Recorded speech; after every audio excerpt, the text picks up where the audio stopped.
नमस्कार, आपण पाहत आहोत पीबीएन महाराष्ट्र। दिनांक 20 जुलै रोजी रात्री 11 ते दिनांक 21 रोजी पहाटे 5 वाजेतो पाचोरा पोलीस स्टेशन कार्यक्षेत्रात रात्री गस्त दरम्यान पोलीस उपनिरीक्षक योगेश गणगे, रणजित पाटील, पोलीस कॉन्स्टेबल राहुल शिंपी, योगेश पाटील, शरद पाटील, कमलेश पाटील, संदीप पाटील, हरीश परदेशी हे पेट्रोलिंग करीत असताना त्यांना 3:30 वाजेच्या सुमारास जारगाव चौफुली पाचोरा येथे एक इसम पोलिसांना पाहून त्याच्या अस्तित्व लपवत असताना पळत सुटला।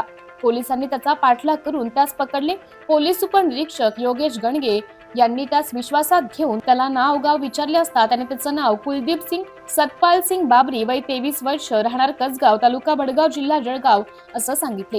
त्याच्याजवळ असलेली बॅगेची तपासणी केली असता बॅगेत एक लोखंडी धारदार व अंकुचीदार सुरा, 2 लोखंडी चिमटे, एक लोखंडी टी आकाराचे हत्यार, अंकुचीदार एक लोखंडी कैची असे घरफोडी चोरी करण्याचे साहित्य मिळून आल्याने त्याला ताब्यात घेत गुन्हा दाखल करण्यात आला आहे। सदर गुन्ह्याच्या तपासादरम्यान कुलदीप सिंग बाबरी याने लासगाव, तालुका पाचोरा, जिल्हा जळगाव येथून मोटरसायकल चोरी केल्याचं तपासात निष्पन्न झाले। त्याच्याकडून 40,000 रुपये किमतीची एक हिरो होंडा कंपनीची पॅशन प्रो लाल रंगाची MH19 BV 8763 व मोटरसायकल ही हस्तगत करण्यात आली आहे। तसेच कुलदीप सिंग सतपाल सिंग बाबरी याने पाचोरा येथील गिरणा पंपिंग रोड येथील एका घरात चोरी केल्याचं तपासात निष्पन्न झाले असून कुलदीप सिंग सतपाल सिंग बाबरी याच्या विरोधात विविध कलमानुसार गुन्हा दाखल करण्यात आला आहे।